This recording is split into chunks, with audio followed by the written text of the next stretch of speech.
কত দিন পর তোকে দেখছি বলতো। সেই যে হানিমুনে গেলি তারপর আর কলেজে এলি না। বাবা তুই তো শাড়ি ফাড়ি পরে একদম পুরো বউ ম্যাটেরিয়াল হয়ে গেছিস। হ্যাঁ একটু তো চেঞ্জ হতেই হবে। এই দেখ চুলে খোপাও করেছি। আমি বাবা পারবো না সব শাড়ি টাড়ি পরতে, তুই কি করে ম্যানেজ করিস? আরে এক দুবার অসুবিধা হবে, তারপর ঠিক শিখে যাবি। তারপর বল হানিমুনে গেলি, কেমন ঘুরলি, কি করলি? ঘুরলাম, বেড়ালাম। কি ভালো না, বেশ কি সুন্দর ঘুরতে বেড়াতে যেতে পারিস। দাঁড়া এক্ষুনি কাকিমাকে ডেকে বলছি তোর বিয়ে দিয়ে দিতে, তাহলে তুইও হানিমুনে যেতে পারবি। না বাবা না, তার জন্য বিয়ে করতে পারছি না। আমি ভাবছি আর কলেজ কন্টিনিউ করব না। এমনিতেও বিয়ের পরে পড়াশোনার সময় পাওয়াই যায় না।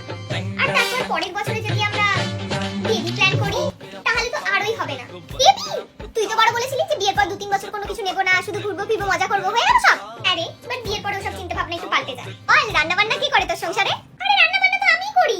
এ কি বিয়ের পরে ওসব না সব শিখে নিতে হয়। আর আমি নিজে হাতে আমার হাজবেন্ডকে করে খাওয়াবো, সেটাই তো আমার শান্তি।